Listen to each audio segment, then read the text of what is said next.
All right, I think we'll go ahead and get started. We have a couple more people that I think will be joining us, and we'll just let them kind of trickle in. A couple of room things before we start. Just please be careful, the doors are glass, so just be aware when they're closed.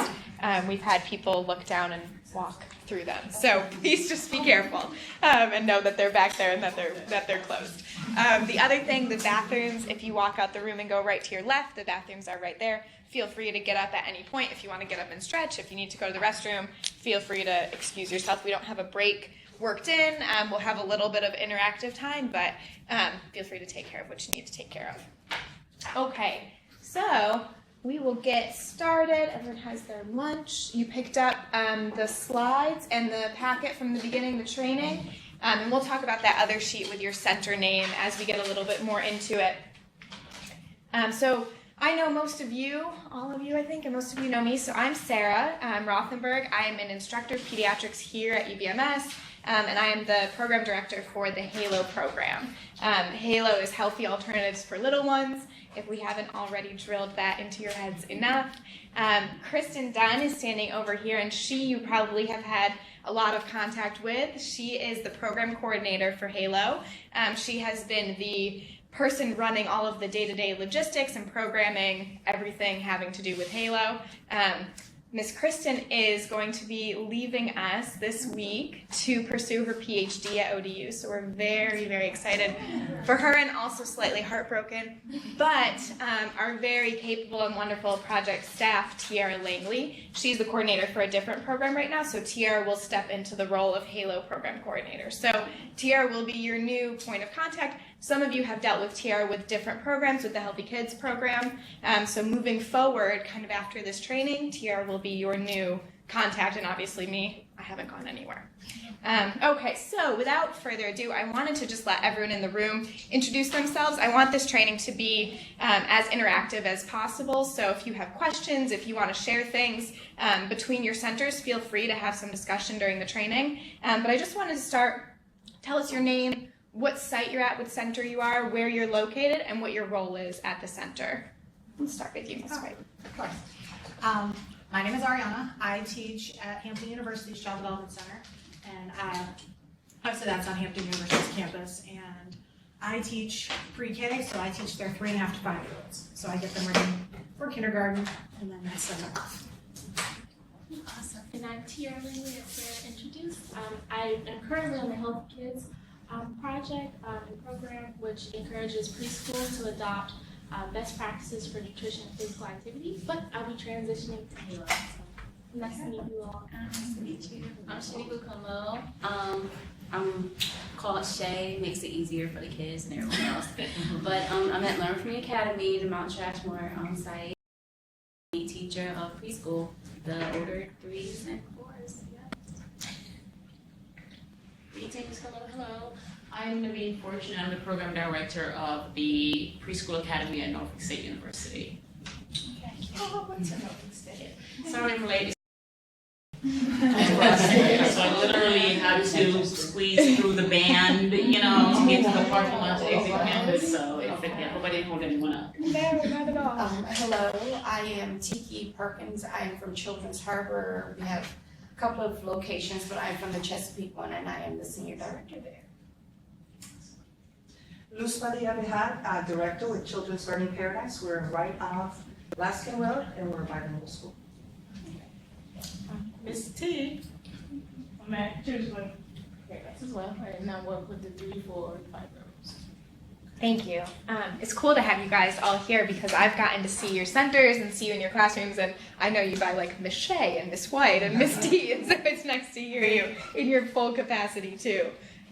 Okay, so just for those of you that don't know, it's been a while since we did the HALO kickoff, so just to reiterate, HALO is a 3-year initiative. It's funded here at UVMS with the Consortium for Infant and Child Health, or CINCH. It is funded by the Virginia Foundation for Healthy Youth. So they have funded the program for 3 years. We are the ones going out and implementing the funds, obviously with you all in partnership. So it's an evidence-based holistic health prevention and promotion curriculum for 3 to 6-year-olds. And we've really made a push to do it only with more mature 3s and 4s. We found that the 3s that are not so mature, or 2s just turning 3, really aren't absorbing it as well. So really right in that mature 3 to 6-year-old range is where we like to stay. And HALO is evidence-based. It's recognized by the National Registry of Evidence-Based Programs and Practices, as well as SAMHSA, or the Substance Abuse and Mental Health Services Administration federally. So we know that it's a program that works in the community. We know it's a program that has some teeth and is able to be sustained in a community. So really the point of HALO is to enhance those social and emotional skills that we're trying to build in preschoolers. So we want to be able to enhance, hey, come on in, these skills early on so that we can prevent tobacco and substance abuse going forward. So we want them to feel like they have the skills to make healthy choices as they grow up and as they become adults. So it teaches them to grow stronger, bigger, stronger, and better able to think, which the song that is probably stuck in your head teaches you. And interestingly enough, we know that kind of those gimmicky songs really stick with people. If you think of a Coca-Cola song, or you think of different things on the radio and you remember that phone number for that steam cleaner guy, because those things really stick in your head. So we're hoping they stick in the kids' heads as well, and that they can remember those lessons that they learned as they go forward in life. So we know that HALO emphasizes healthy versus harmful instead of good and bad, so we think it's really important to talk about healthy choices and harmful choices so they know that they can make either choice, but they know which one is going to help their bodies get bigger, stronger, and better able to think. It talks about how their body organs work so they can have an understanding of the science and the physiology behind that. And it also talks about how those choices are going to affect their bodies as well as their mental and social health as well. So we really try and integrate the concepts of their physical body and their social and emotional well-being and get them to understand those concepts really early on in childhood. And by doing so, we hope that we are empowering them to then go out and continue to make healthy choices with that building of knowledge and confidence that they've gotten through HALO and through the other lessons that they're learning in your early education, early care curriculums.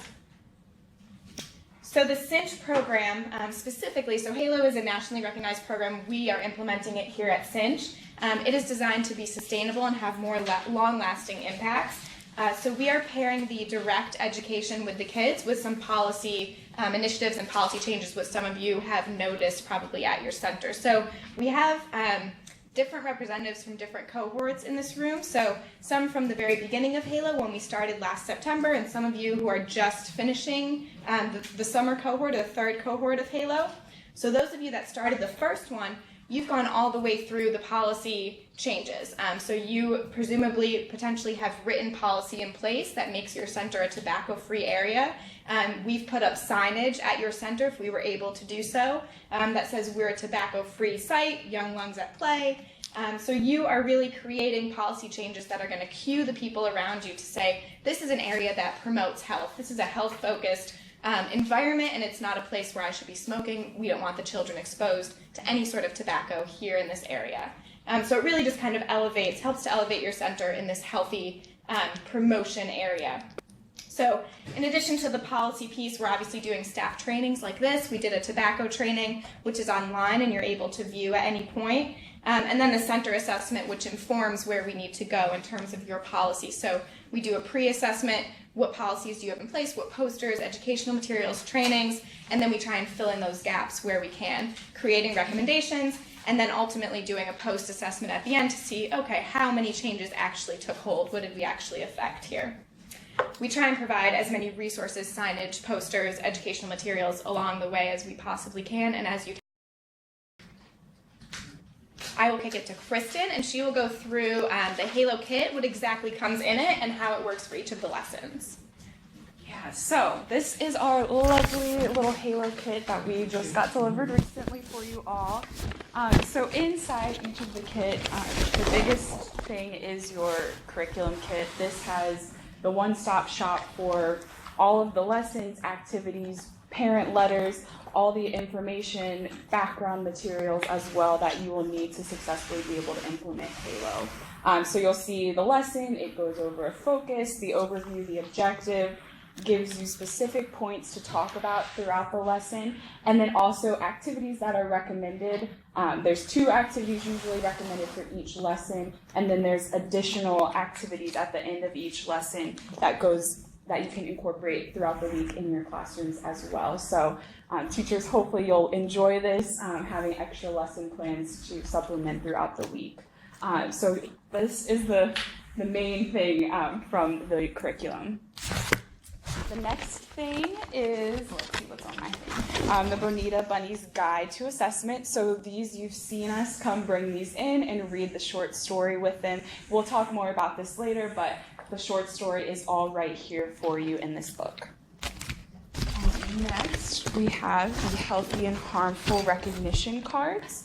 And so there's an array of different cards in here. Some are healthy, some are harmful, and these can be incorporated into every lesson that you have, usually through a thumbs up, thumbs down, this is what's healthy, this is what's harmful, or to reinforce the talk times for the specific things that you're looking at during that lesson. And Sarah's going to talk more about those. Next, we have the anatomy apron or the organ apron, and yours will look like this, so there is some assembly required, but it's a life-sized apron that the kids can put on. It has Velcro so that they can attach the different organs. So we've got the heart, the lungs, all the different organs are there for them. And the kids really, really love this because they all want to turn to wear the little apron.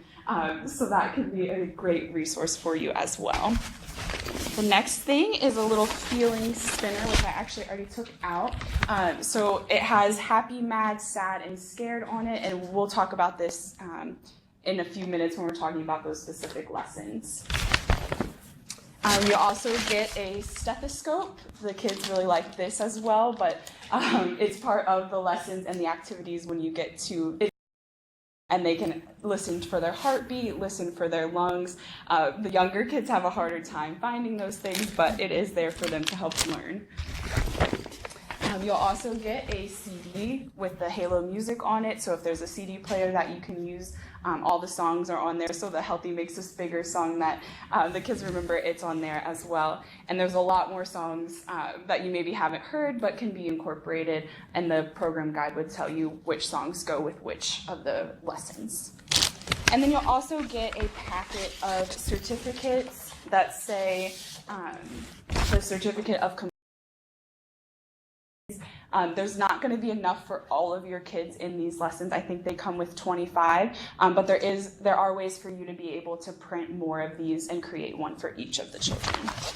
So that is what you will get in your Halo kit, straight from the source of Heartland, who are the creators of this. And then you get a nice little bag to keep it all together. Each center will get one of these kits, and so if there's multiple classrooms that you're teaching in, we just ask that you share that kit among the different classrooms. You know, if someone's going to teach it at 10 and then someone at 11, or someone teaches Monday, someone Tuesday, and you'll be able to share those resources so that all of the kids are able to experience the program. So any questions about the kit, what comes in it? We'll talk a lot more about how to use it in the coming days, but just wanted to show you that first off. Awesome. So next, we're just going to dive into the curriculum. Halo is 12 units. Most units have about a 30-minute lesson in them. Some have up 2 to 4 lessons as well, just depending on the topic and what's going on in that unit.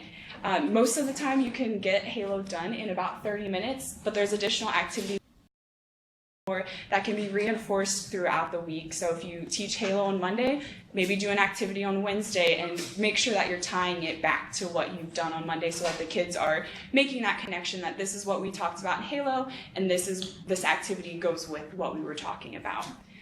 So buckle up for the next few minutes. We're going to be going through all 12 lessons. This first slide just goes over the lessons. It kind of shows you how Halo is broken up. So units 1 through 3 focus on self-concept and self-esteem. It talks about I am special, I can, and families. Because we know that children that have a better self-concept and higher self-esteem are able to make healthy decisions later in life. And And the family is a key part of this, whether good or bad. They can help build up that self-esteem. And as children gain self-awareness and social skills, they'll help support healthy life into adulthood. The next 3 units, so 4 through 6, are focused on social and emotional competence. It talks about communication, their feelings, and how to communicate and express appropriately their feelings. So these help them identify and understand different feelings and be able to express them healthy. And kindergartners, we know, with higher social and emotional competence are better able to adjust to school, achieve more, and receive better grades. So we really want to make sure that they're understanding these different social and emotional skills. Units 7 through 9 dive into making healthy choices. So it talks about their healthy bodies, no harmful drugs, and drugs are dangerous are the 3 different lessons within that. And so it helps children identify different parts of their bodies, what is healthy for their bodies, what is harmful for their bodies, and why they should want to make those choices. And then it also talks about things that are dangerous for their bodies, so things that they should never be touching, never be putting into their bodies. And then obviously you could see drugs and misuse of medication is also a key part of that. The Unit 10 is about resilience, so it talks about stress management and relaxation, because drugs are often used as a way to manage stress. So we want to make sure that we're showing the children how they can manage stress and high emotions without using drugs or alcohol as a way to kind of subdue those things. And the last 2 units are healthy lifestyles, so it talks about healthy eating and physical activity. Children who are overweight have lower self-esteem, lower self-confidence, and that can continue into adulthood. So we want to make sure that they know how to keep their bodies healthy even from a very young age. So now we're going to look at each unit individually. So we'll start with Unit 1, and this is the I Am Special unit. So the child will be able to state that they are a very special person and able to recognize things that are harmful for children. So this is the first lesson, an introduction to HALO. So the key points is that it introduces a positive self-concept and acceptance by others. And the children will understand what makes them alike and different from each other, and that just because they're different doesn't make one better or worse than one another. So just really trying to bring to attention how we can all be different, and that makes us each special. So one thing that you can do with the kids is these little who am I faces. So we encourage the children to color in the faces how they see themselves, how they look, so that each one is unique. So, mine would have brown hair and blue eyes, but everyone's would look a little bit different. Sometimes we, especially with the younger kids, we get some purple hair and blue. So try to guide the kids with your discussion to help them really truly identify what they truly look like. And then a way to enhance that is you can also bring mirrors, or if you have a mirror in your classroom, and have them look and describe themselves, and then use this activity as a way for them to, kind of put that into paper is what they've seen. There's also an I Am Special song, which that's going to play in the video, so I'll let them sing it for you. I won't make you all sing it right now. But it just reinforces, again, the songs. The kids love them. They take them to heart. So that special song is a great way to kind of kick off HALO in a good way to build their self-esteem. The next unit is I can. So the objective is that each child should be able to complete the sentence, I can blank. So whether that's I can help mom in the kitchen, I can tie my shoes, I can cut my food, I can zip up my jacket. There's all sorts of things that children are able to do. So they begin to, again, build their self-esteem by understanding the things that they are able to do now that they couldn't do when they were babies or even a year ago. So really just acknowledging their efforts, even if they're not perfect at everything right now, which none of them are, but acknowledging when they try new things and are working on practicing new skills.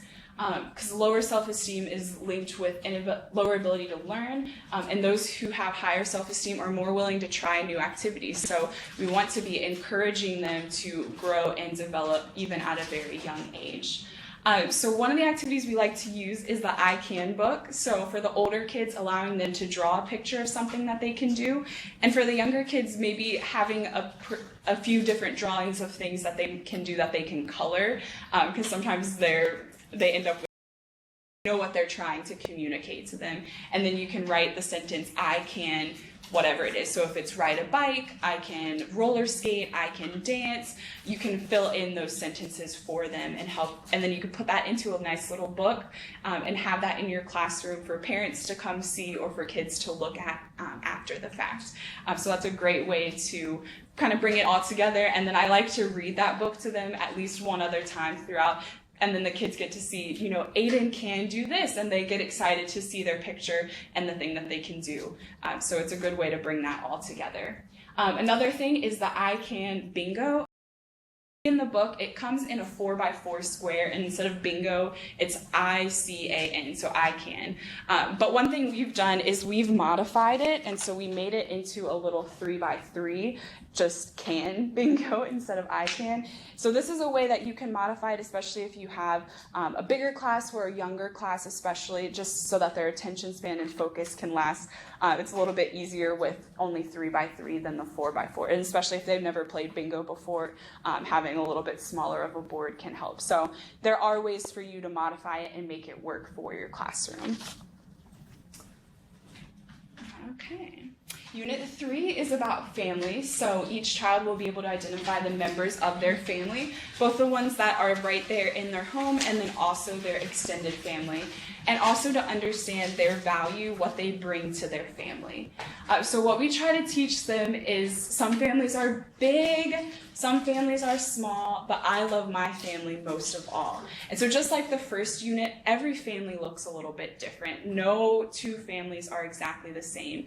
And so again, just because one family looks one way and one looks another way doesn't mean that one is better or worse than the other. It's just different. So it teaches them about the basic family unit, those people that are related to one another and joined by love.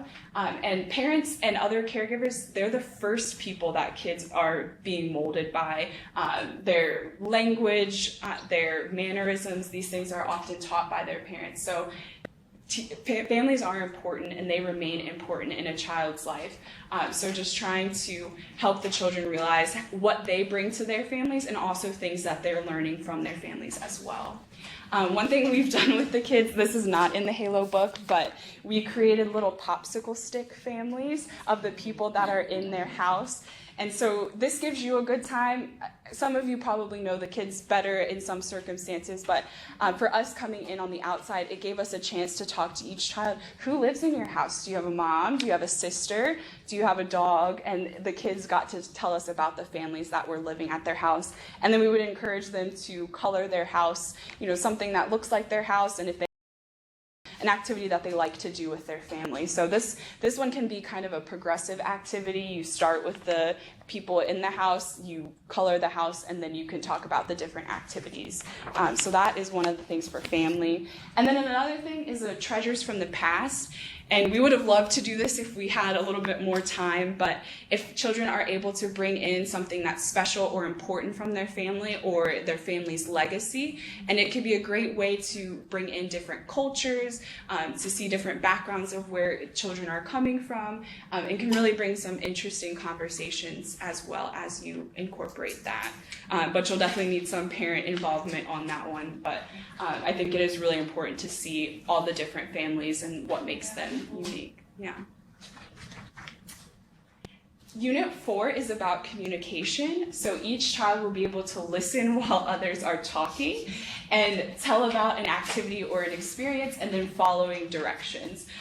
So this unit, what we really try to help them understand is that communication is important for them to be able to share what they're feeling, what they might need from someone, and that it's important to talk when it's your turn to talk and listen when it's your turn to listen. Because if we all sat here and we're talking, no one would be able to hear each other. So trying to help them realize, okay, you've got to stop talking in order for someone else to be able to talk.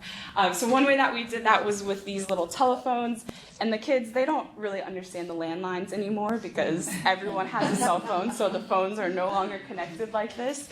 But it does help display that if we're both talking into here, no one can hear me. But if I'm talking and you're listening, then we can communicate and then we can take turns. And so showing that, even on a cell phone, you do have to take turns because one person is talking and one is listening. Otherwise, you're missing the whole conversation.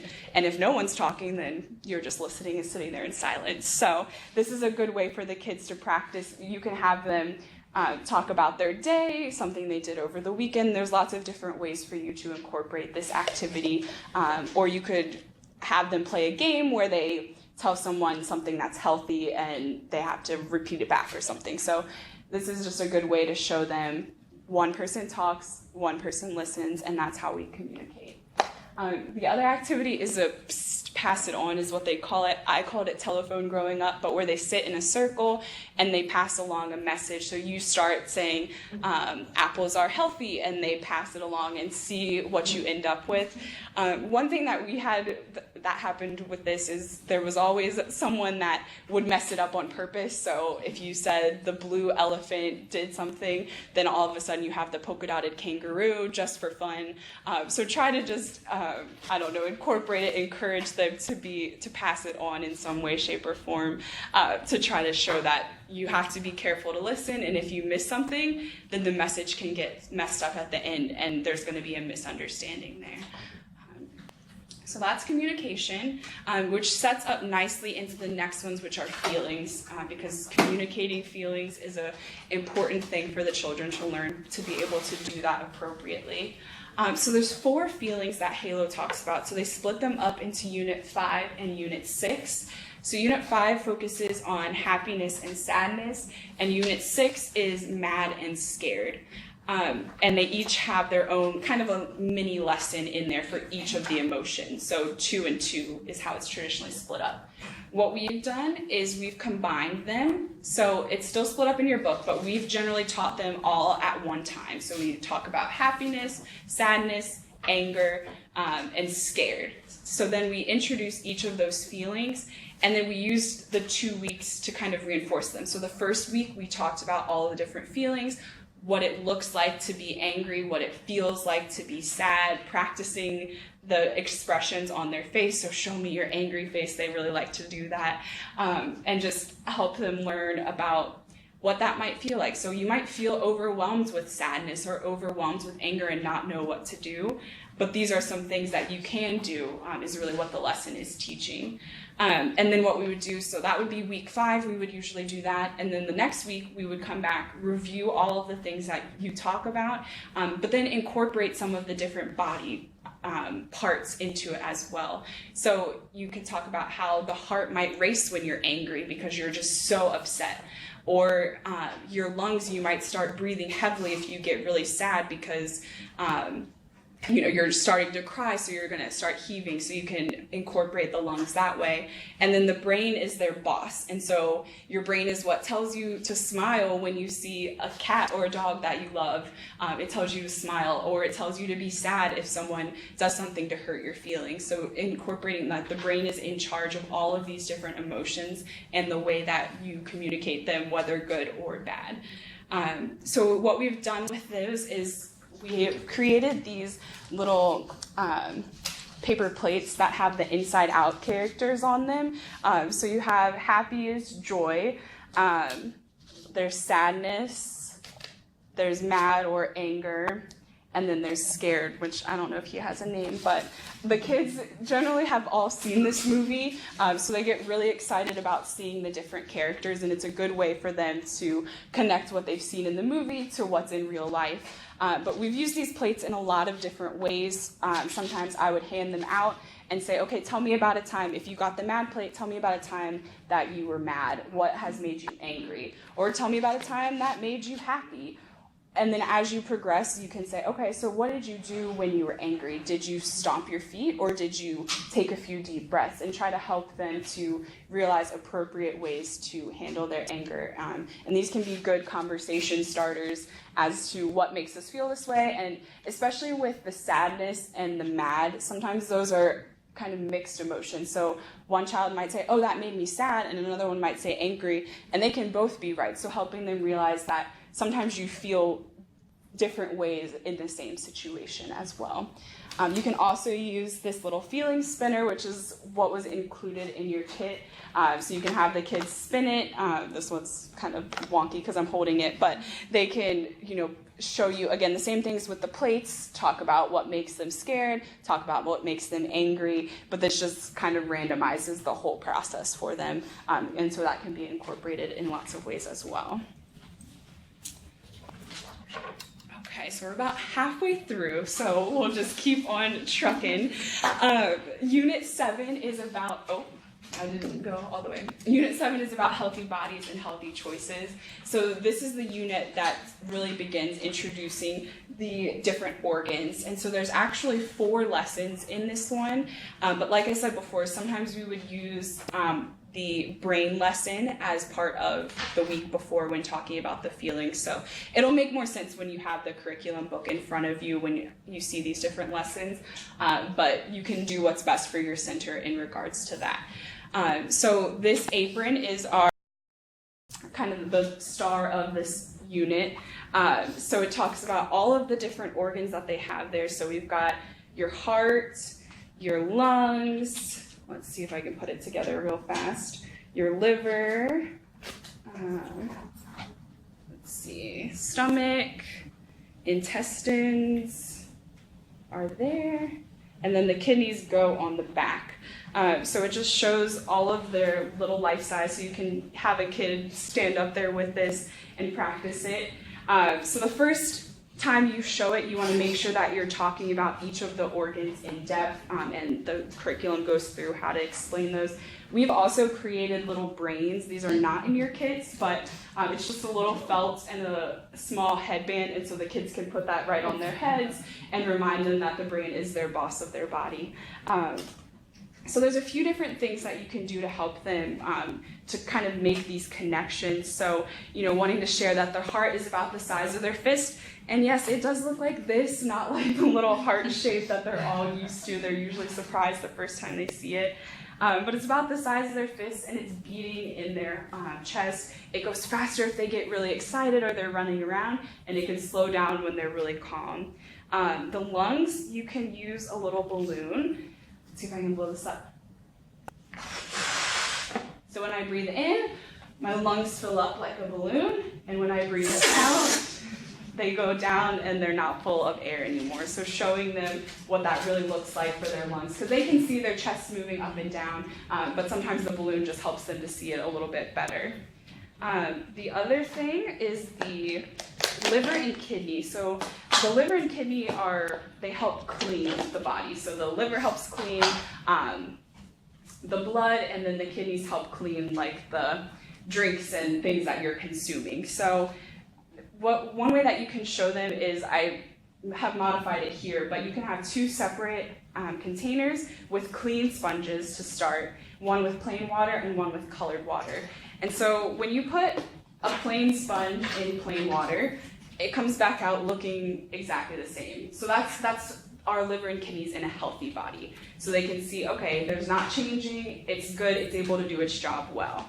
But if you put it in the dirty water, so that would be if you're eating unhealthy consistently, if you're taking drugs or even some medicines, when you put that clean sponge in there, it gets ruined. It takes on the things that are harmful for our bodies. So we want to show them, like, this is what we want.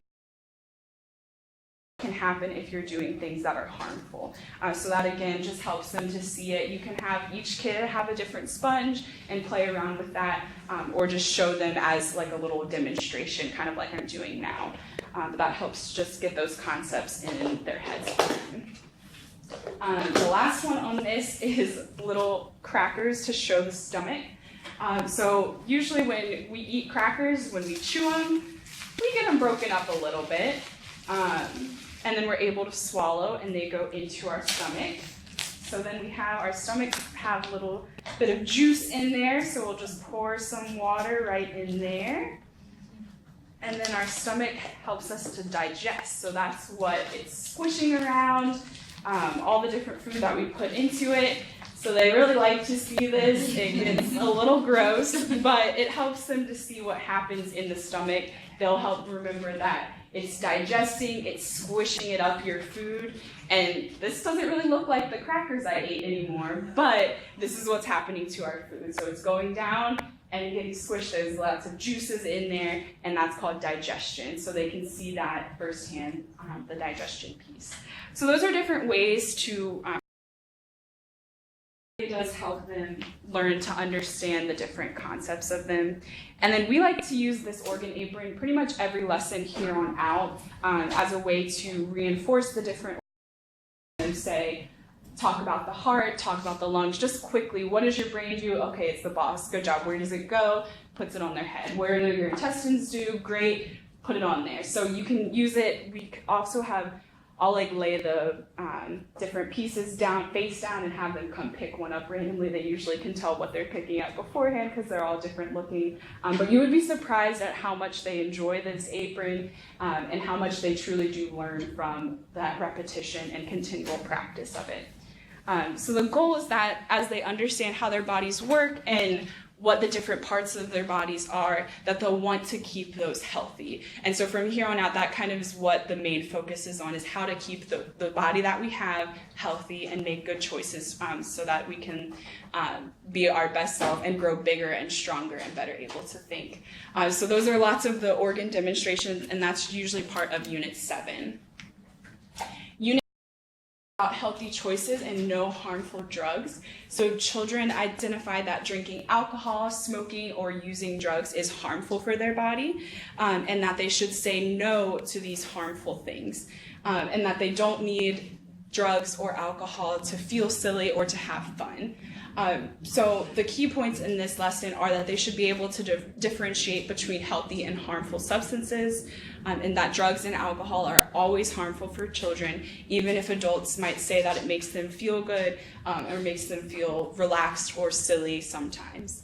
And then they can also identify ways that drugs and alcohol harm their body. So they're learning that drinking alcohol is harmful for the liver. So they're putting those connections together between the drugs and how it's harming their body.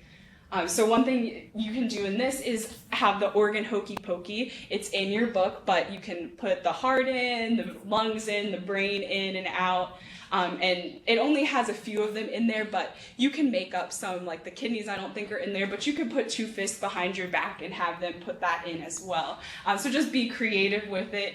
A lot of times I would do it in 3 quick succession, back-to-back times, and so the first time we would be normal, the second time we would try to go a little bit faster, and then the third time I'd get them as quiet as we could, and then that kind of toned it back down for me to end the lesson on that. So and that can be a good way to practice and reinforce the different body parts as well. And then there's a healthy choices, healthy organs activity, and that again goes over how this healthy substance will help my body and how this harmful substance will specifically harm my body. So putting those 2 and 2 together, and then encouraging them to make the healthy choices when they can. Unit 9 is healthy choices, drugs are dangerous. And so at face value, the 2 lessons, 8 and 9, sound very similar. But Unit 9 really focuses on a danger and a do not touch message. So this is where the needles are incorporated, medicines that aren't theirs or that are theirs are incorporated as like a do not touch message, and really emphasizes that you might see a needle for a shot at the doctor's office, and that's okay if the doctor is giving it to you, but if you see a needle anywhere else, you should not be touching it. And even at the doctor's office, you shouldn't be touching it because it will be the doctor that's giving you that shot. So it's a do not touch message for that.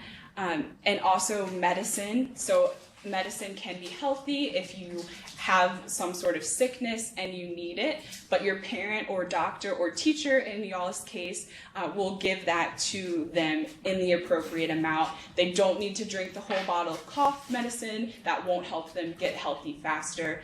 They need to only take the amount of their medicine. And then also talking about, if this is your mom's medicine, this isn't going to help you, it's going to harm you. So making sure they don't just try to take other people's medications as well and use that do not touch messaging. And then also medicine for illness versus substances and drugs that are harmful for their bodies, or used, even if it is medicine, but used improperly, can be harmful for the body. There's also, we'll bring in lots of different instances of a do not touch, so like a hot stove or even just a normal stove, because they don't know if it's going to be hot. So just reiterating that danger message, what can be dangerous around me, and I need to not touch those things. So there's a few activities with that. The danger symbol, like the little red with the cross through it, you can let them see a picture maybe in a book or even around the center and things that are dangerous to them, so they can begin identifying these things in their own environment. And then you can make a banner if you have magazines that they could cut up to put some things that might be dangerous onto this banner, and just again, reiterating the messaging of do not touch, what things are harmful, what things should I not touch that I might come across, so that when they do come across them, they know not to touch them. The next unit 10, it kind of stands alone as the stress and relaxation. So this helps the children understand the concept of what is stress, what does it mean to feel tense, because that's a word that they don't often feel. And then what does it feel like to be relaxed? So understanding, okay, I'm tight, I've got my whole body clenched up, and so that means I'm tense. And I can feel that way when I'm stressed, whether I'm stressed about something bad or something good. Those stressful moments come. But then now I take a few deep breaths, and now I'm relaxed. My body is calm. So that's what it feels like to be relaxed. So helping them see, we don't want you to be tight like this. We want you to be calm and relaxed in all times. And then to understand that drugs and alcohol are never a way to make you go from stress to relax. And so then it really focuses on ways to relax when they're stressed.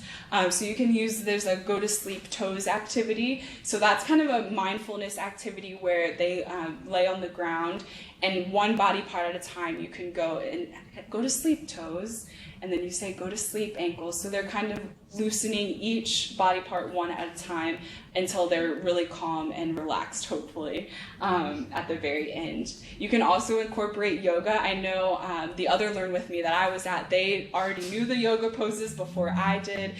Their director was able to show us some of them. So if they don't know it already, or if they do, you can show them that yoga and stretching can be a great way to relax, and also those deep breathing moments.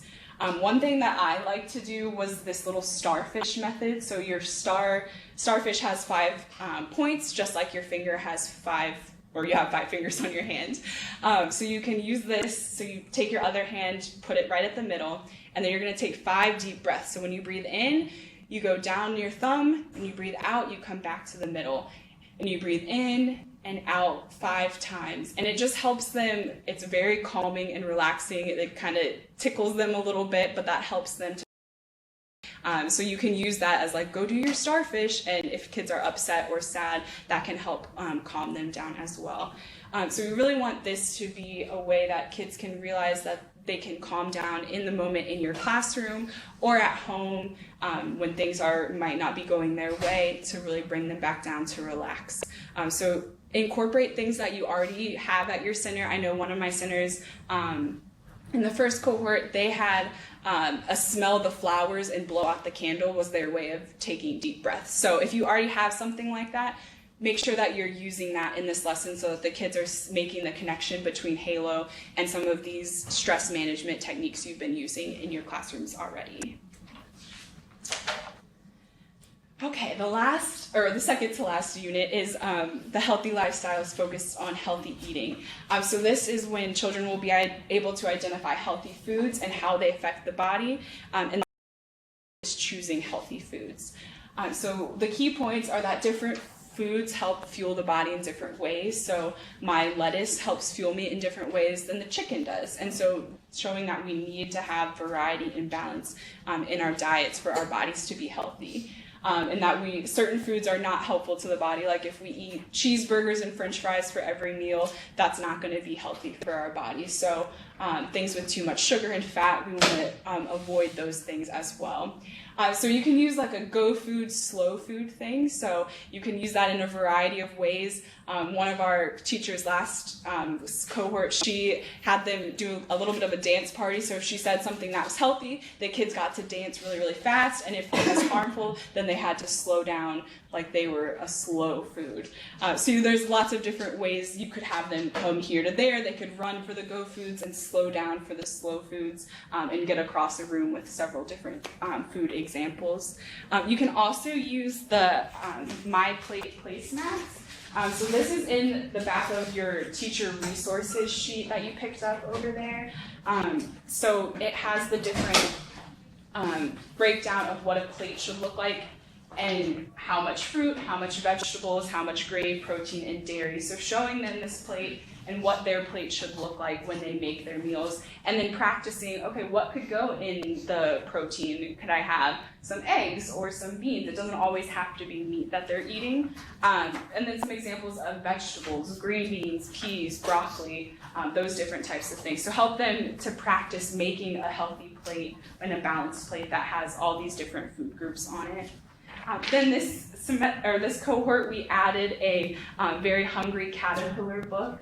So you guys will actually be getting this as part of your kits this year for you to have in your classrooms to read this book. And so it goes through all the different healthy foods, but then it talks about, okay, I ate all of this food and now my stomach is upset. So even though there's some not so bad things in there, that too much of anything can be harmful. And you can also use this as a way to incorporate different fruits that the kids like, or if there's a new fruit that you have and you're able to offer it, you can kind of use that as a taste test, a way to tie that stuff into the Halo lesson as well. So like I said, you guys will be getting this book as part of your kits today. And then last but not least, we have the physical activity lesson. So it helps them identify that physical activity will help keep their body strong, it will help them grow bigger, and also to even think better. And so the kids should be exercising and using their whole body daily. And so you can practice fun ways for them to get physically active, even in the classroom. And then they also learn that aerobic activities are ones that are going to get their heart pumping even faster. And then there's strengthening activities that are going to make their muscles a little bit stronger. And then also a point in this lesson is to limit the screen time. So if you have the choice of playing on your phone or going outside on the playground, you should choose to go outside on the playground and enjoy that time, enjoy the fresh air, and then you're also moving around and getting that physical activity as well. One thing I've done with this is I've had them just stand up and done kind of a mindfulness and imagination thing as well. But they can, I'll say, okay, we're off the bus, we just got to our field trip, but we're gonna climb this mountain. And so we're gonna just walk first. Oh, do you guys see the trees? Look at how pretty the trees are. Look at how pretty, do you guys see that monkey? And let the kids kind of respond and see what they are seeing on your field trip. But then, oh no, a bear comes, and now they have to run. So they're just staying in their one spot, but now they're running in place. And okay, we're at the mountain, we've gotta climb.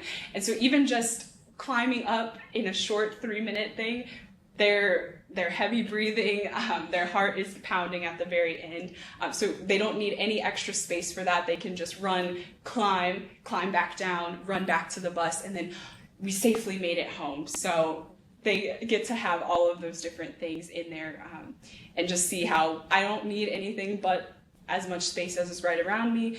Even if it's raining outside, I can still be active inside.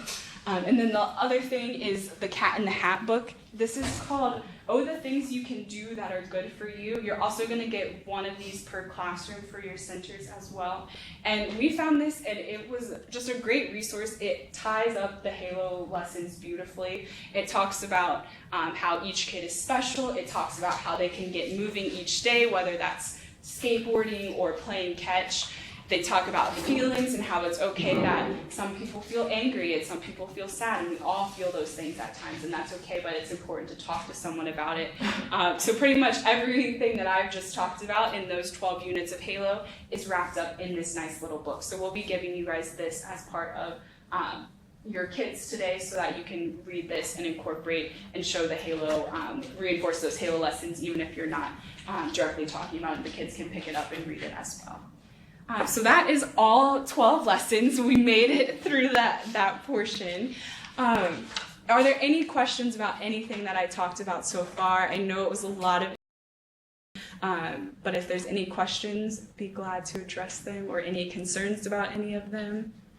So this is very much what, for example, Sarah came and did with Yes. us. And so that was part of what we're trying to do, is that we come in and show the teachers the Halo curriculum in lifetime, and then that way they can, now you all can go and bring this curriculum to your kids. And so we're just reviewing it, showing you the different things that have been going on for the past year, and now you guys will be responsible for that. Anything else? Okay, so we're going to show about a 10-minute video. This video was created by the Halo that Sarah was talking about. So this is from the national group that created Halo, their teacher training video. So we're just going to show you a short portion of it, but you'll get to see some of the transitions that the teachers use in their classrooms, and some of the things that go on in each of the lessons. I'll let Kristen get it going. I just wanted to offer to you all, we preach to the kids no more than 30 minutes sitting without moving, and to adults no more than 60 minutes sitting without moving. So if you would indulge me and just stand up, shake it out a little bit, stretch your arms, stretch your feet, just take a deep breath, kind of let your blood get moving. We know we're asking, a lot of sitting, which may feel good because I know you're running around all day, but just shake it out a little bit for me, and we will keep on trucking. Thank you. All right.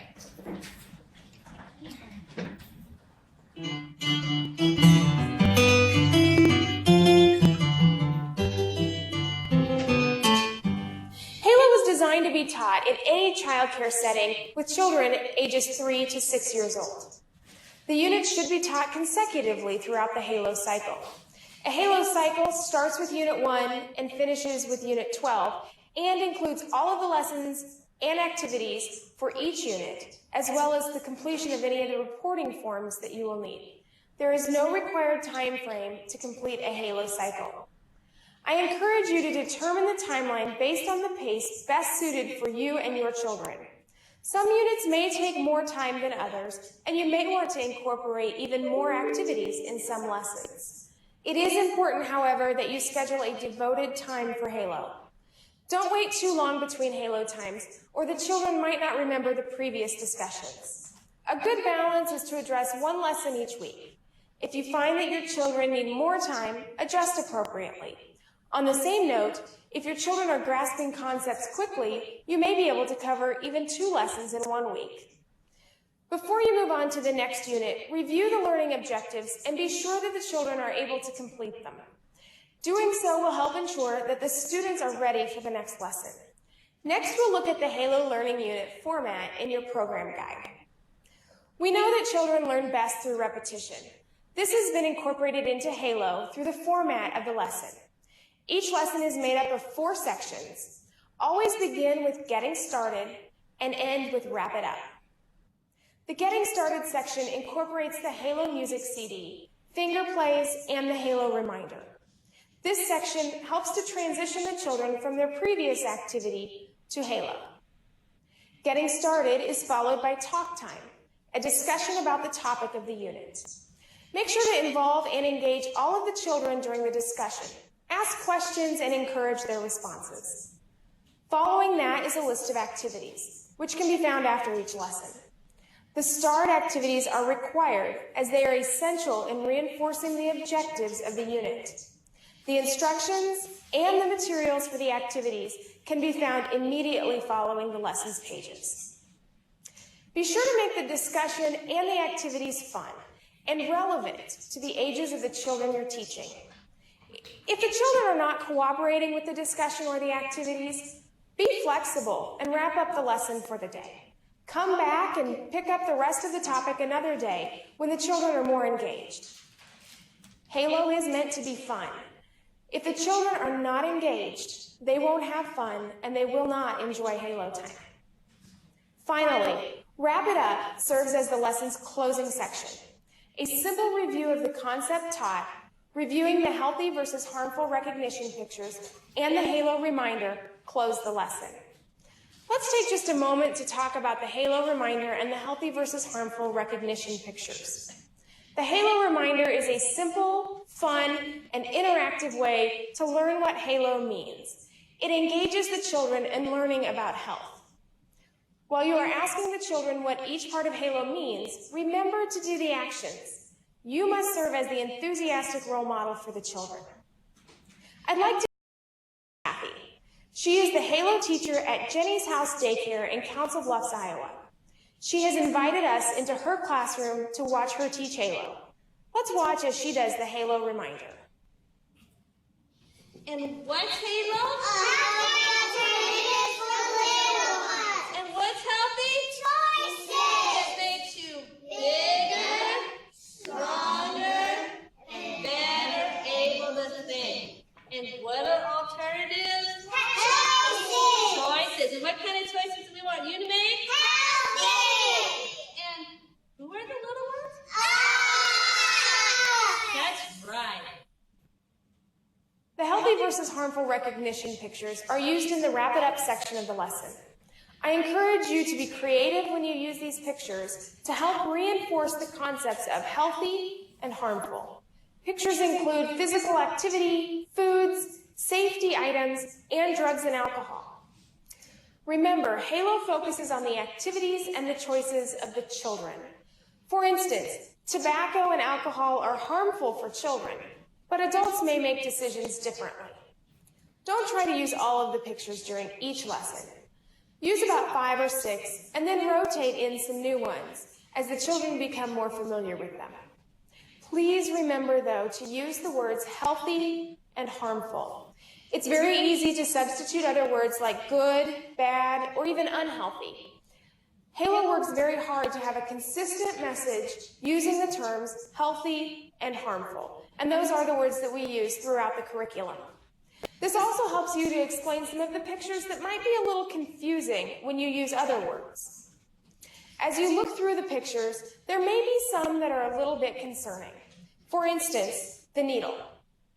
Many times, children know needles from the doctor's office. Halo touch message. The intent with this picture, as well as with the picture of the handgun, is that children should not touch these items, but tell an adult immediately if they find one. It's a message of safety and staying healthy. Another picture that can cause some concern is that of the prescription medications. Again, use a do not touch message. Medicine is healthy if a doctor gives it to you or instructs your parents or an adult to give it to you. It's not candy, and it must be left for adults to administer.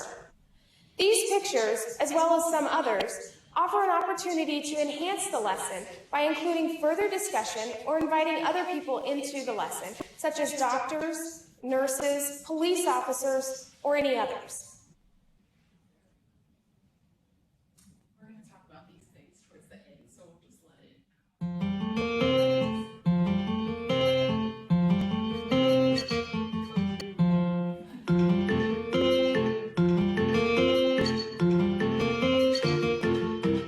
Let's return to Jenny's House Daycare. We'll watch as Kathy teaches today's Halo unit. You're welcome to follow along in your program guide. Kathy will be teaching Unit 2, I Can. Walk, walk, walk to the circle, walk, walk, walk to the circle, walk, walk, walk to the circle, walk to the circle now. Stand, stand, stand at the circle, stand, stand, stand at the circle, stand, stand, stand at the circle, stand at the circle now. Sit, sit, sit at the circle, sit, sit, sit at the circle, sit, sit. Sit at the circle now.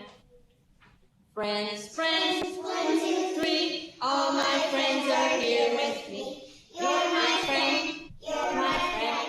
You're my friend. You're my friend. Friends, friends, 1, 2, 3. All my friends are here with me. I am special. I am special. Look at me. You will see. A very special person, a very special person, that is me, that is me. Sometimes my hands are my side, sometimes behind my back will hide. See my hands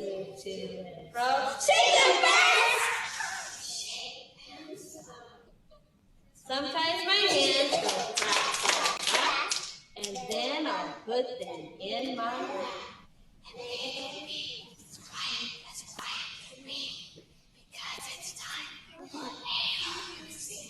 And what's Halo? And what's healthy? It makes you bigger, stronger. Did you notice that Kathy used the Halo songs and finger plays to help the kids transition from what they had been doing to Halo time and find their place within the circle? She immediately then moved into the Halo reminder. Okay, so that's where we're going to pause it because the next into the actual lesson, but you guys are preschool teachers, so we know that you know how to follow a lesson in curriculum, but we just wanted to show you that transition time of bringing it from whatever's going on into Halo. So I just wanted to pose a question to you before we move on, and I'll just recap the lesson structure, but just to get your kind of feedback, why the importance of teaching Halo or teaching these concepts in early care and education. Why are we teaching them so early to preschoolers? I know there's some thought of, you're talking about tobacco and drugs with 3 and 4 and 5 and 6 year olds. Just wanted to kind of get your feedback. Why do you feel that this is important, or do you feel that this is an important lessons to be teaching? I'll give you an example. My mother used to smoke, and she left a cigarette just, off on the table. And I remember this, and I don't know if I was 4 or 5 years old, but I remember going and grabbing it. But had I known or something, I mean, I knew it wasn't okay to do, but created more awareness earlier on. That also helped me, I think, because I never want to feel like that again. But things like that I feel are really critical. Children are going to be exposed, especially now with a lot of technology, even more than before. So, I mean, obviously helping them prior to that is important. Yes, thank you. Anyone else have thoughts why they think it's important, or any concerns about the importance? I think for me, I am seeing an increase in the obesity rate of the children that we're having in preschool, to the point where, even the equipment that we have, the tricycles, are not supporting them. And I remember the first time I started at Norfolk State years ago, and the parents were allowed to bring, children were allowed to bring breakfast in. And this one little boy, his breakfast every morning was a Ziploc bag with bacon and syrup inside. And that was his comfort food. And needless to say, mom was obese, and he was obese. And her thing was food. People are rewarding these babies with food. So, seeing that, we had really, we really worked hard to change our policies. So, but we're seeing more of that. I had one little girl last year, when it was time for her outside, she would cry. And even when we finally got her outside, she would not run, she would not jump. Wow. Because she was tired. And it was the family, they were all the same size. So, Thank you. I was just going to say, to piggyback on what you were saying, is we have a summer program that's going on now, and we have the school agers in, and so they elect not to even go out. We had to force them, because they have some free time, and so it's a beautiful day, let's go out, and it was, we don't want to. I mean, they really did not want to go out and play, and so it was like pulling teeth to get them to go out and just enjoy the day. Yes. And going off of what she said about their eating habits, I know we work with the USDA now to work with their healthy eating, because not this past year, but my first year teaching there, we had a little girl who she would bring her lunch every single day, and all she would eat was chicken nuggets and chips and things that have a lot of sugar, and she ended up having to leave our center because she now has type 1 diabetes, and she has to have insulin 6 times a day, which we can't accommodate right now. So it's a growing problem amongst little children, and healthy choices that are supposed to be made by their parents aren't being made. So something we all have to work on. Yeah, definitely. As a community, for sure. Anything else anyone wants to share? Yeah, I just wanted to hear from you all because you're obviously the ones on the ground there every day and seeing the challenges, and we know the challenges kind of from a data perspective, from a regional perspective, and we can see them in that quick snapshot that we're there. But just the importance of building those habits really early on. We know that things like obesity are generational. Even substance abuse, mental health concerns can be generational. And so looking at those things in terms of preventing them so early when kids are sponges and they're malleable, and we can mold them in a way that allows them to understand what a healthy choice is, so they don't pick up the cigarettes, so they look at their bacon and think, maybe I should have something healthier. My favorite stories are when we hear kids or parents telling us that their kid told them to put out their cigarette, or their kid told them they couldn't have cookies because cookies weren't healthy, and Halo told them they should have something different, or they could only have a little bit of cookies or candy. So those are good stories. You can kind of have, as young as they are, you can have these kids teaching the opposite way and teaching their parents or teaching their caregivers what healthy is. So early intervention is just really important to give that strong groundwork, strong skills as they go into adulthood so that they have that foundation. Okay, so they went in the video, you got to see kind of the structure of the lesson, and Kristen went through it as well. So we always start with the Halo reminder. We tell them it's Halo time. A lot of this, when they see us, they know that it's Halo time. So for you, it will be, you'll be the classroom teacher and you'll just let them know it's time for Halo. Normally they're able to recognize it, they get excited about it. We remind them that Halo means healthy alternatives for little ones. We go through what is healthy. Healthy means bigger, stronger, better able to think, which is what the song promotes.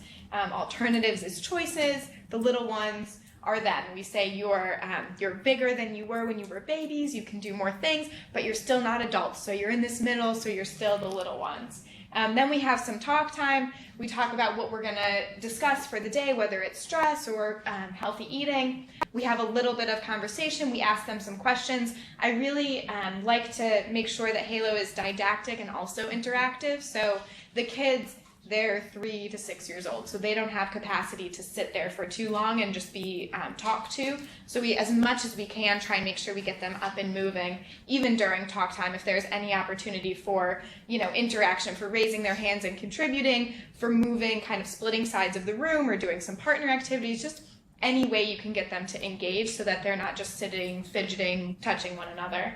And then we go into the formal activities, so whether it's doing a little science experiment, doing something with the organ apron, doing the face plates, that kind of gets them engaged and moving as well. And we'll talk more about the healthy and harmful cards. You saw them in the video, but I just want to go in depth on a couple of them. And then just the wrap it up. I like to wrap my lessons up with the Halo song again, just as kind of creates a bookend on the program. But there's different ways that you can choose to wrap it up, either with a little song or some sort of gesture that lets them know Halo time is over and we go on to the next activity.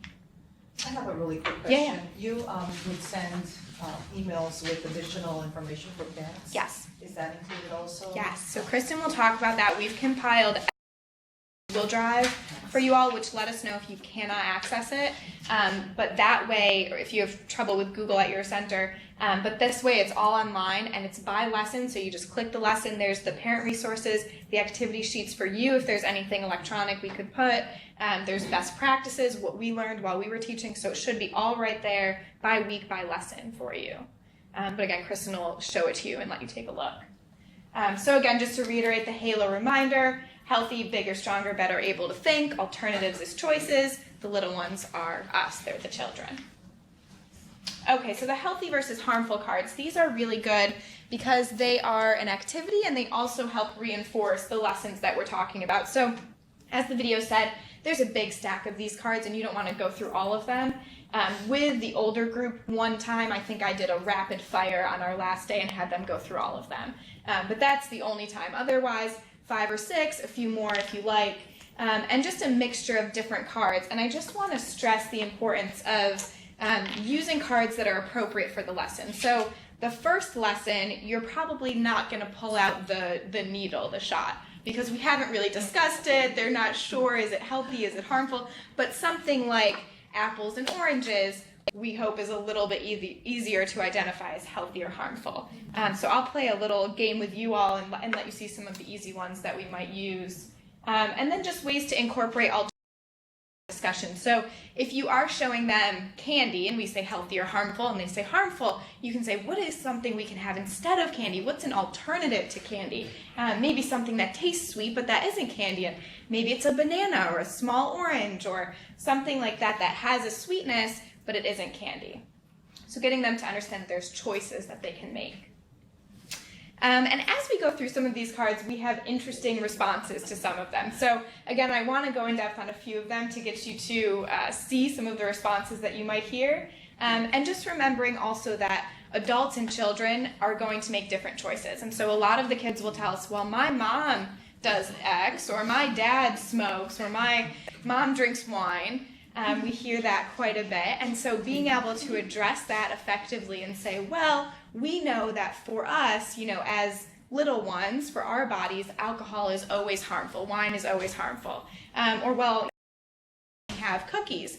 We say, yes, cookies are a great treat. They're, you can have them, I say, how much can you have? This much? Or can you have just a little bit of candy? And they say, just a little bit. They don't like it, but they know that they should only have a little. So being sure to address those issues when they say that dad smokes or mom drinks wine, to make sure that they understand that adults make choices, and that even though we know that that choice can be harmful, it doesn't make mom, dad, grandma, grandpa a bad person or adult.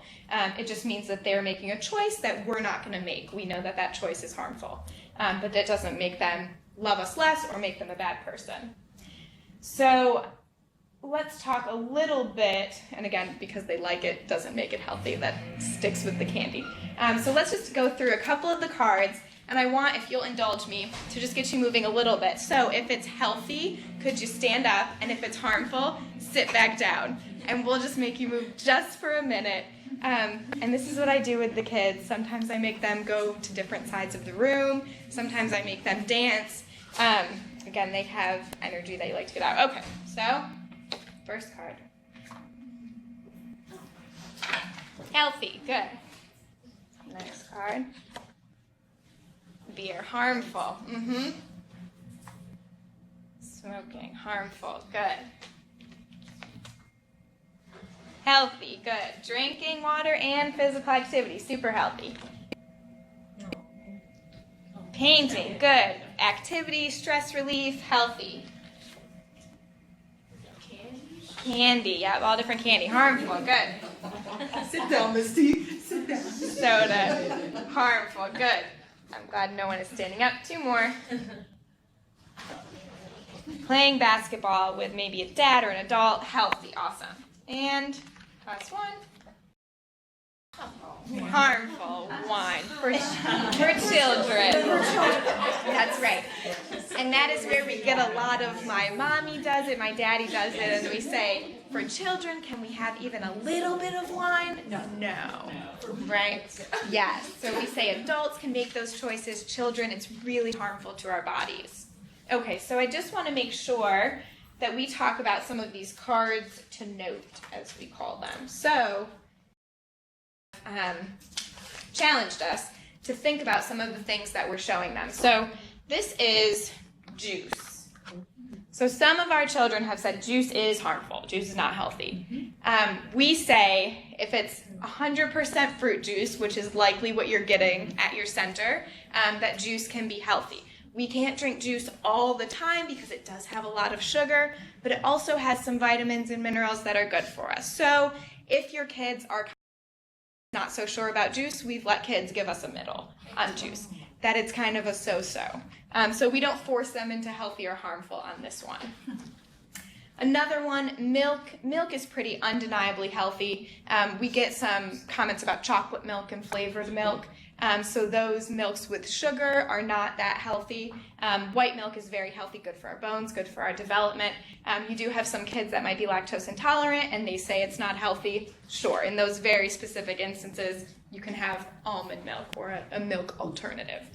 Generally, milk is healthy. And our Learn With Me kids challenged us a lot this season. Okay, the next one, this is on the Bonita Bunny assessment, it's going to tell you bread is a healthy choice, which we agree. We think bread, particularly wheat bread, whole wheat, grains are healthy choices for kids. But this card bothers me because it's white bread and it looks like a croissant. It looks like a pastry. So we have changed this card. You still have it, but Kristen has put a printout of a loaf of wheat bread in your kit. We would just encourage you to tape it right onto this one. So that way you're encouraging bread as a healthy choice, but this bread, again, to me, doesn't appear healthy. And some of our kids have called us out on it. Oh, so there it is. So this is what you now have, your bread replacement. Okay, a couple of others to note. This one of children playing video games. So a lot of the kids will say, yes, fun, healthy, they love it. What we want them to understand is that they can play video games, they can relieve their stress, but not for, all day long, right? A short amount of time. If they play for 10 or 15 minutes, and then they go play outside. And we just try and same thing with the phone.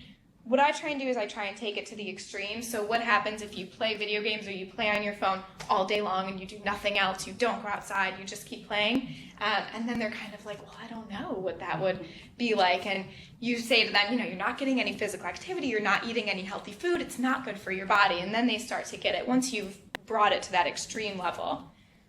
Then we have the family eating dinner, what looks like in front of the TV. It's a little complicated.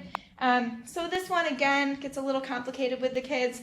We try and tell them that it's important to eat together with your family at a table where you can talk, to not eat distracted in front of the TV. You'll taste your food more. We also understand that they are children and that the family, parents or guardians, are probably promoting the way in which they're eating, but we think we can still have that conversation with them. And again, same thing here. I'm not sure how old they are, but they might be sitting a little close, maybe watching a movie. Parents aren't really paying attention. So this card gets kind of weird responses from the kids. They're not sure what's going on. So if I do show this card, I just tell them maybe there's a different thing they can be doing, a different choice they could make. They could be playing with toys. They could be doing a puzzle. They could be doing something outside, something else interactive together other than sitting on the couch. We talked, and you saw in the video, about the needle, the syringe. So important for them to understand that this can be healthy when it delivers medicine at the doctor's office, but harmful if you see it anywhere else, and that do not touch concept if you see it anywhere else. So this is kind of one of those that could go either way, but they need to understand the difference based on the environment that it's in. Same thing with medicine. Medicine can make us really healthy if we're sick. It can be something that we need if it comes from, we stress, from a doctor, a parent, or a teacher, if your parent gives it to that teacher. But otherwise, if you see it laying around, if it's someone else's, again, that do not touch concept. This one I have had a difficult time with. So this is a little baggie of drugs, I would imagine. And so just making sure that you show a card like this during the unit where you're discussing drugs and alcohol and tobacco, that you're not just flashing it to the kids and kind of having a halfway discussion. So they really understand this might be drugs. If you see it on the ground or you see it somewhere, don't touch it. Just don't touch it. Go tell an adult. Okay, and then the last one, same thing with the gun. So I like to make sure that I have time to discuss this card rather than just showing it along with the oranges and apples and showing a gun. I like to make sure that we can really talk about it and say, is this healthy or harmful? Where might we see this? We might see this on an officer in uniform. And what does it mean in that case? Is it healthy or harmful? Should we be scared of that? Or is that person there to protect us? And then same instance, if we see it at home, sitting on a nightstand, do we touch it? Is it okay that it's there? Should we touch it? Should we leave it alone and tell an adult?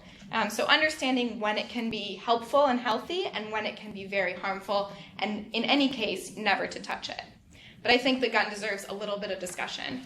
Particularly now, we've had some comments from the kids around keeping them safe at school, and what if someone comes in with a gun, and they really want to talk about these concepts. So I think just to talk with them about it if that's something you're ready for, and potentially what your policy is at the center. So if you have a lockdown policy, without scaring the kids, and we really try and reinforce that they should never have to deal with any of this, and that there's so many adults around them to protect them that they shouldn't have to worry about how to keep themselves safe. The adults in the room will keep them safe, but if what you're asking, did occur or does occur, this is what we would do. We would lock the doors, the teachers would protect you, etc. We would call law enforcement, whatever it is. So I just wanted to kind of prepare you that those are some of the comments that we're getting from kids as we teach. So just to have thought about it before you go in with some of these cards that are a little more touchy. Okay. I think I've gone through them all. Just a couple of ones I wanted to show you that go back with do not touch. The stove. So again, do not touch. Can be healthy because it helps you cook your food, but we don't touch it. Same thing with a pocket knife, utility knife. Lots of people may have it. We don't touch it. And then same thing, alcohol, cleaning products. Cleaning products can be healthy. Keep your house clean. We don't touch them. Don't drink them. Unless we're helping mom or dad or grandma and grandpa and we're explicitly told that we can help, do this one thing. We don't touch these products. And then same with alcohol that may be on the shelf at our house. We just don't touch it. Okay. Questions on those cards? Okay. Awesome. Kristen.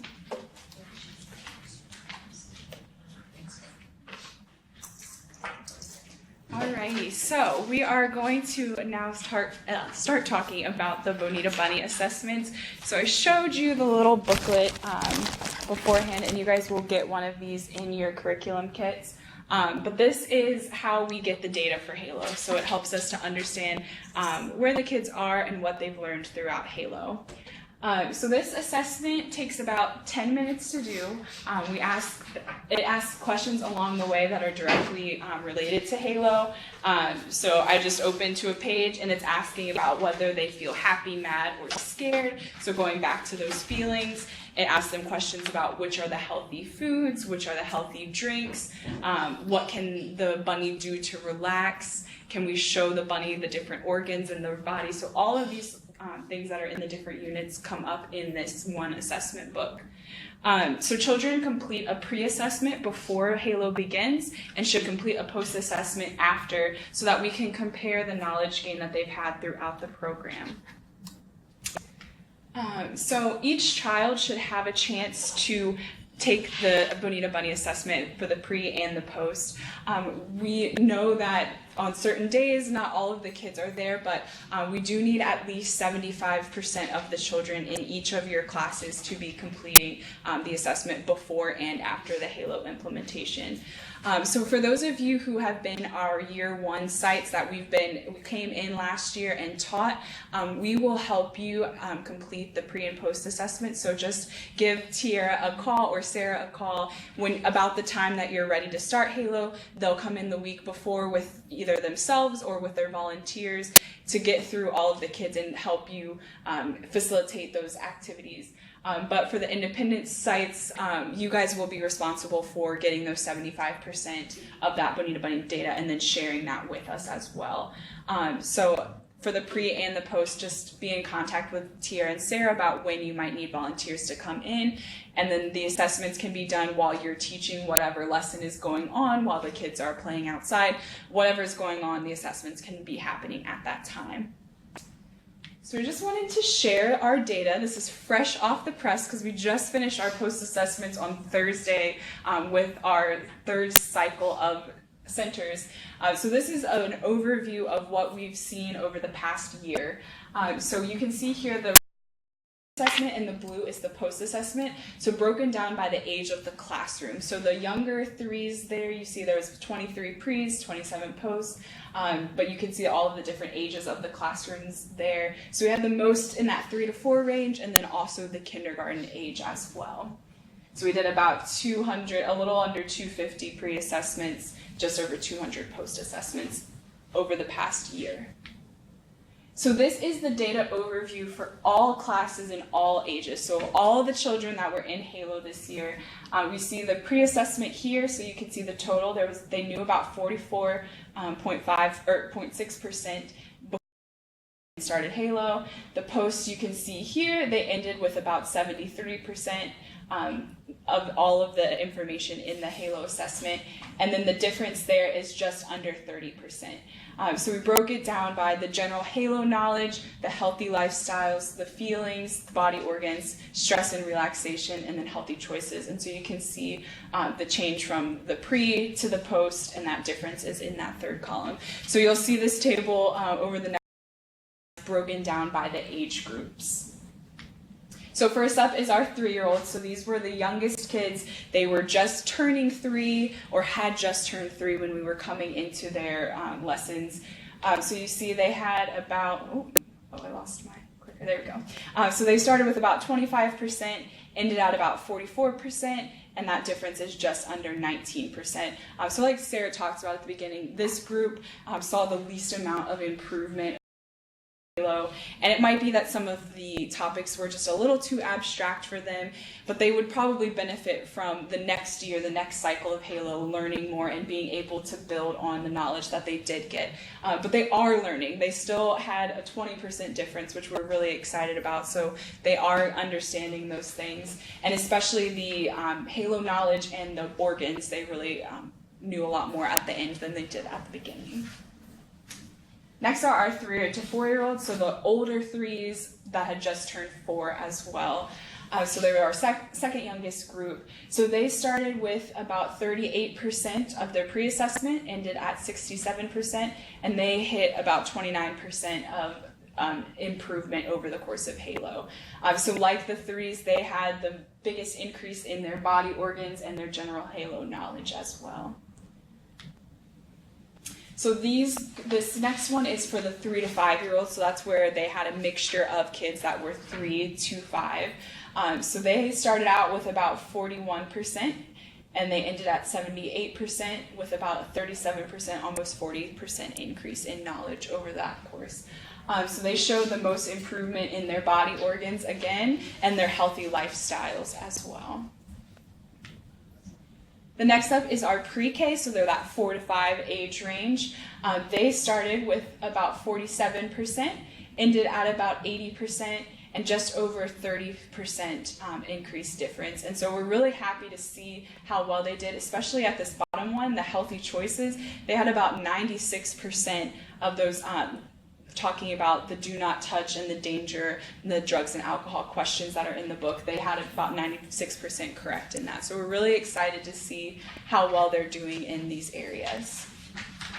And then last are our kindergartners. So they started, you see, is almost at 60%. So they knew a lot more naturally than any of those other kids did. And they ended at about 84%, and they still had about 25% increase in knowledge throughout the program. So they had the most improvement, again, in those body organs and that general Halo knowledge. So this next graph, it's probably hard to see in your printout, but it just shows you everything that I just talked about, that those last line totals there for each of the different classrooms. And so you can see the red assessment score, the blue is the post-assessment scores, and then you can see the difference in those scores is the gray bar. So the 3-year-olds had the lowest difference. The kindergartners also had a smaller difference than most of them, but they were already starting so high that they were able to understand and improve, but they were hitting the maximum at some of those categories. And then you could see, so that 3 to 5 and the pre-K really absorbed so much of the Halo curriculum. See that as well. So that is the data, and so that's why we want to emphasize this, because that helps us to see, okay, this program is working, these kids are learning these concepts. Even the little 3-year-olds that sometimes were a little bit spacey, they were learning and understanding this. So it's encouraging for us to see that. And as we continue, we hope to see more improvements in those kids, and especially those little 3s continuing to learn and grow now that they're going to be turning 4, getting a little bit older, a longer attention span. We'll be able to see these differences continue to improve. So the next section, we're just going to talk about just a few things about talking with parents and children about topics that come up in Halo. So the first, we're going to focus on the children. And Sarah touched on some of these, but we're just going to talk about some of the things that have come up over time with the HALO program.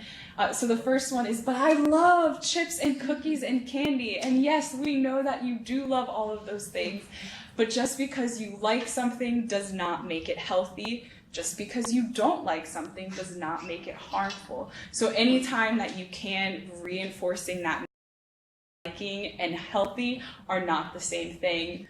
Not liking and harmful are not the same thing. And that comes up with a lot of different things: cheeseburgers, french fries, video games. It can be applied to all sorts of they might have. But again, just reinforcing, we're talking about what is healthy, what's going to help you grow bigger and stronger and better able to think, and what are those things that aren't going to do that. The second one is, well, my parents drink soda with every meal, or any type of unhealthy behavior. And again, we're encouraging the children to make the choice for themselves. So we know that soda is not healthy for their bodies, so they can choose to drink water or to drink milk, something that's going to be healthy for their bodies. And they can even talk to their parents and say, hey, Mom, maybe you should have a drink of water this time, and try to encourage that in their families as well. These kids will talk to their parents. So, if we can encourage that in any way, then we want to, even if it doesn't work, at least they're getting that messaging and they're making that choice for themselves to make the healthy choice. The next one is, well, my mom or dad smokes or drink alcohol all the time. We got that question a lot. And again, with that, Sarah talked about it with the cards, but alcohol and drugs are harmful for the little ones. They should never be using those things. And just because a parent chooses them does not mean that they as a little one can have it. And just because a parent chooses them doesn't make them a bad person, but that's their choice that adults can make. So really trying to differentiate between the little ones choosing that is harmful always, adults choosing that's their choice. So just continuing to reinforce that in all situations. The next one is that active shooter conversation that Sarah mentioned with the cards. We were surprised by that coming up, but it was something that the kids brought to our attention. So we just want you guys to be aware and maybe think through with your staff of how you would address that if when you're showing the gun that comes up, whether it's sharing the protocol or just what ways are you going to address that. Just be mindful that the kids, even though they're that young, they do know and they have seen these things, unfortunately. So just be prepared in however you're going to best address that for your center. Just know that is a topic that may come up with the kids.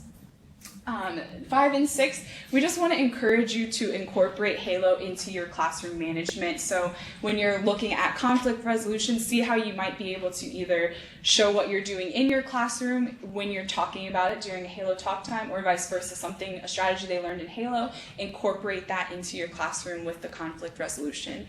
And then also the encouraging healthy strategies to manage emotions and stress.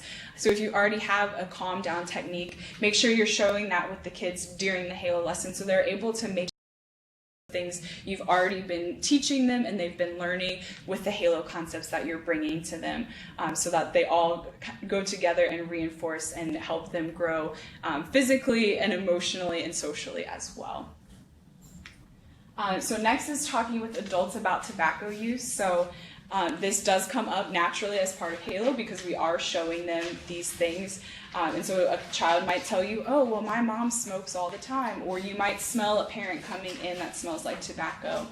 So we would encourage you to take advantage and, try to have a conversation with them. Just make sure that you're kind and considerate with these things if there is a concern that you want to bring up with either a parent or even your staff. Their mindset and where they're coming from is going to be a little bit different than you. But you can provide educational materials for them, as well as cessation resources. So showing them why smoking is harmful, especially when it comes to why children. Parents might be a little bit more receptive to that if they truly understood what harm they're bringing to their child with that secondhand and third-hand smoke especially, which we talked about in the teacher training that we had at the end of May, the dangers. So if you want to brush up on that before you have those conversations, that might be a good place to start. So you can encourage them to not smoke around their children or anywhere that their children might be. So even in their car or in their home when no one's home, that third-hand smoke can still linger there and cause harm for the child. So the more education you're able to provide those parents and encouragement, hopefully the more receptive they'll be. And we also have used smoke-free ride pledges for smoke and vape-free home and car. So you can encourage them, if you're not going to stop smoking, maybe consider stopping where your child ever might be. So if that's at home, your car, or grandparents' house, staying away from those areas when you're smoking can be good. And then also just letting them know that it's not too late to quit tobacco. Some people are like, well, I've been smoking for 30 years and I'm not going to make a difference. This next chart shows you that it's never too late to start. Your body immediately starts making changes after you're stopping using cigarettes. So you can see here, 20 minutes after quitting, your blood pressure decreases. 48 hours, your nerve endings start to regenerate, and you can smell and taste things better. So 2 days, you're already 1 year, the added risk of heart disease declines to half that of a smoker. And then at 15 years, your risk of heart disease and smoking-related death is now similar to someone that never smoked. So it's not too late for these parents to make the changes to stop smoking and stop using that tobacco. Okay, so that is all of the formal training. The next thing that we want to show you is this Halo teacher dashboard. And so this is the outward-facing Google Drive that Sarah talked about. So I'm going to come and kind of talk from over here for a few minutes. But we just want to show you what we created, and we'll be sending a link out so that you guys can see and get to it from your. And like Sarah said, if you have any issues getting onto Google at your center, just let us know and we'll try to accommodate and make it however we need to so that you guys can get that information. So this is what it looks like. You can see at the top left, there's Bonita Bunny assessments, there's staff training, and then you see all of the individual units 1 through 12 there. So the Bonita Bunny assessments, if you open that up, it has a blank scoring sheet for you.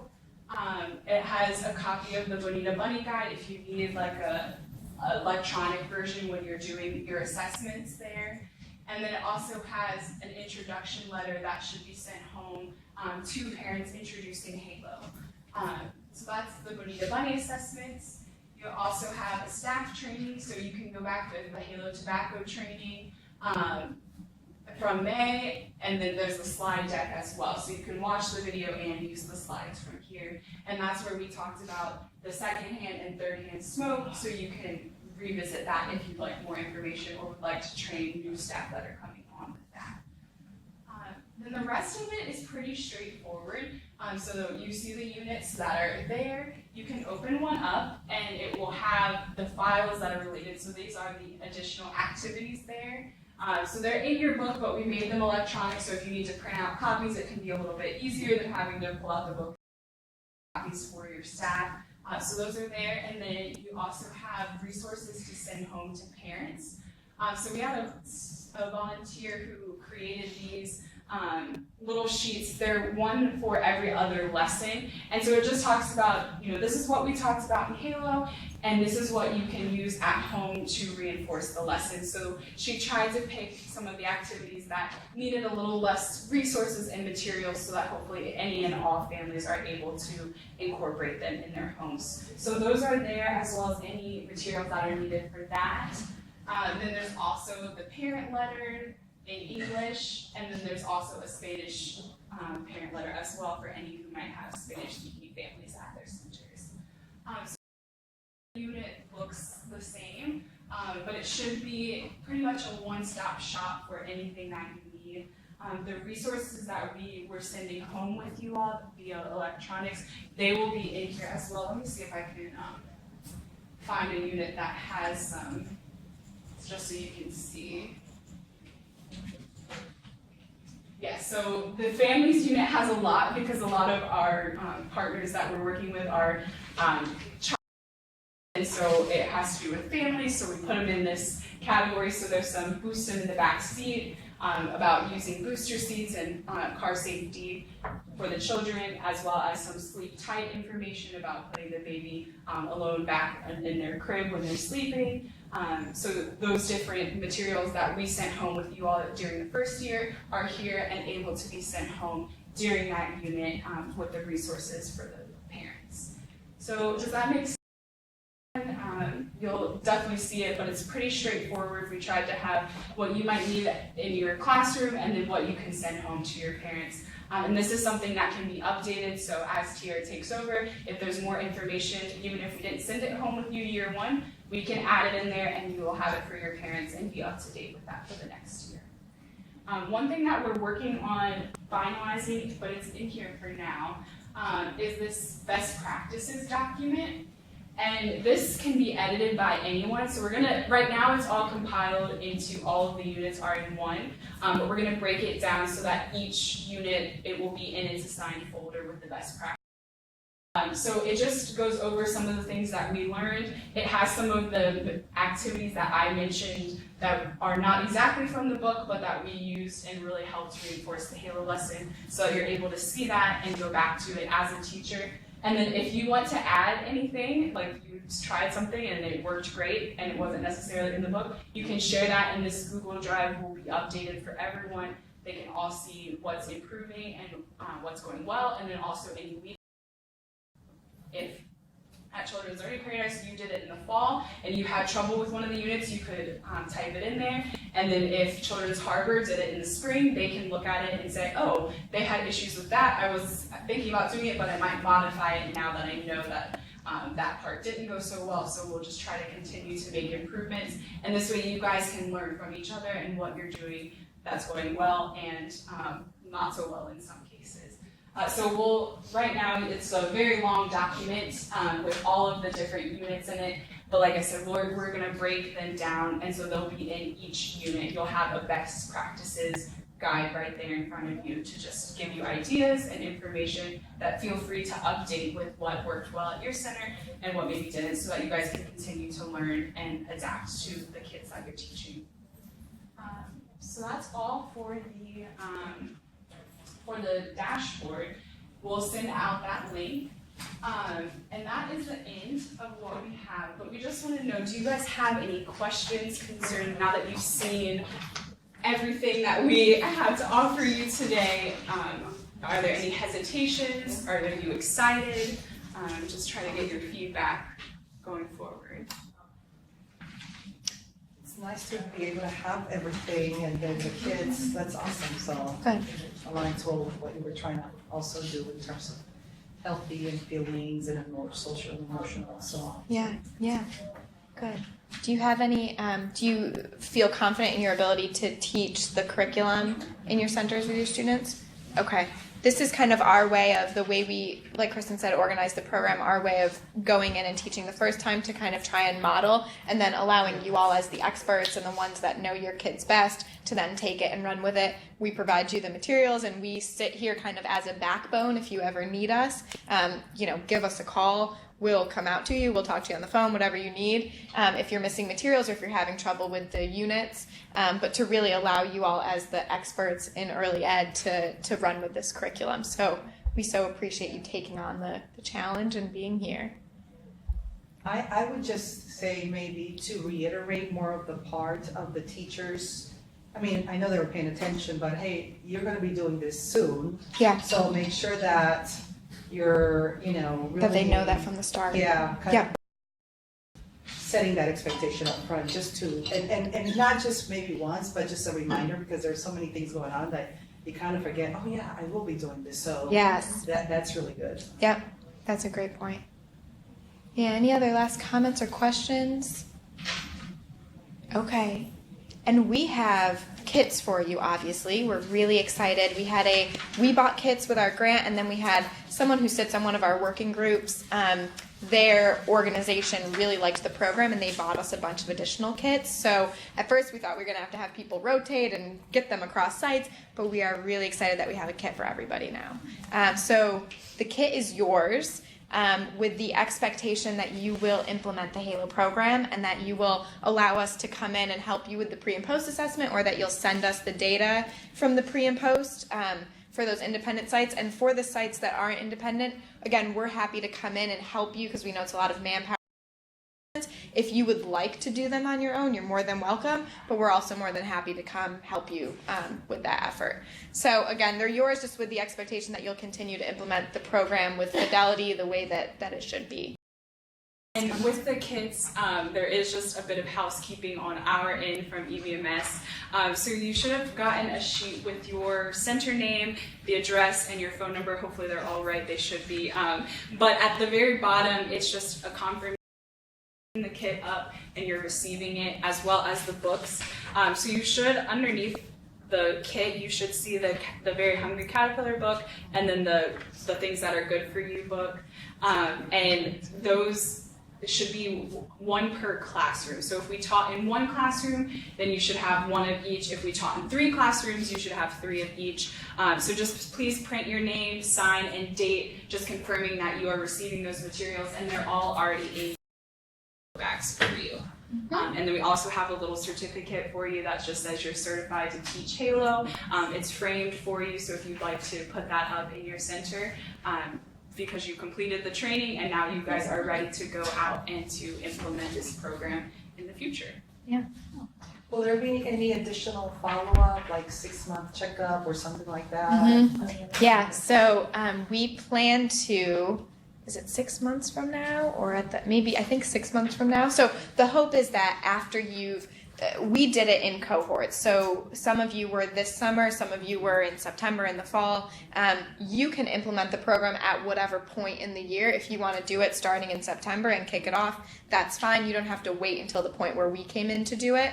But after you've done that independent implementation, we expect to have touch with you for the pre and the post assessment. So we'll kind of get a feel there. But after you're independent, we plan to touch base again formally and just see how it went, talk about your data, make sure you have the resources. But obviously, like I said, if you need us at any point in between, just give us a call. We're here to help you. But formally, definitely after you have gone through.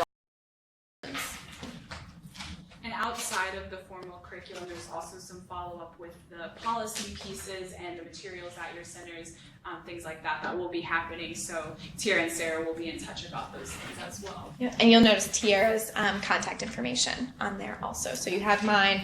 Kristen will be off studying, working, researching, and Tiara will be your new kind of on-the-ground point of contact. Okay.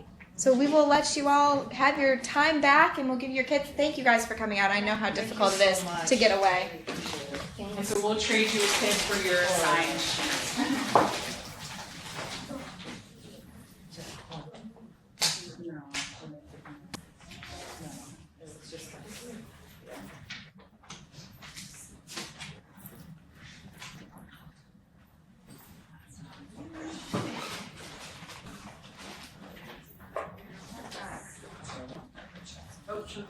That's great.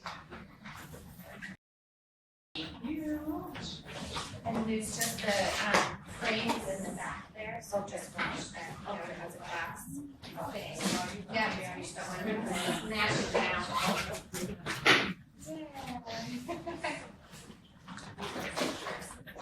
Oh, yeah.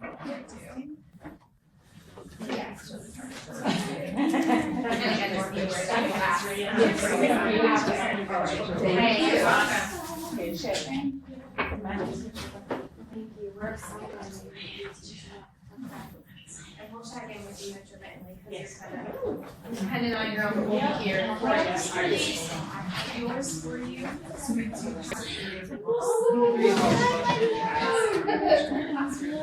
You're welcome. Thank you so much. It's going well so far. I can't see yeah, be following you again. Thank you. I'm gonna send this is good. This is good for us. It's kind of like we're continuing, you know.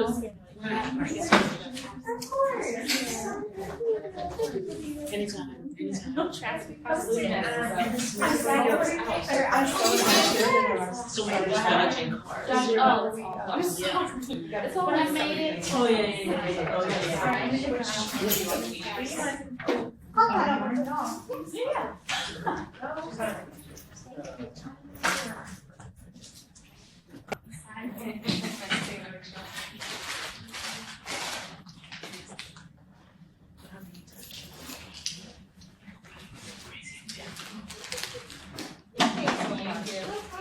Thank you so much. This is phenomenal. This is so awesome. I'm so excited about this.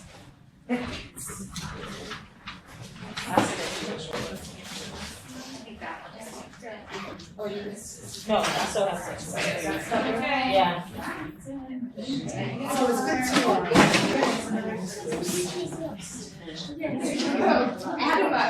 Yes. Yes. We'll definitely be. She should know what I'm talking about, but it's a quick time materials, that would provide us with my fingers the other day when it was there. So if you don't mind taking these back here, that would be awesome. It's so awesome. Thank you so much, I appreciate it. Thank you. Thank you for coming. This goes right along with our district curriculum. Yeah, I've heard of it. I don't know much about it. So balancing social and emotional, as well as academic skills, and we talk about feelings a lot. And so, I mean, all of the choices that we made, create more ownership for the children.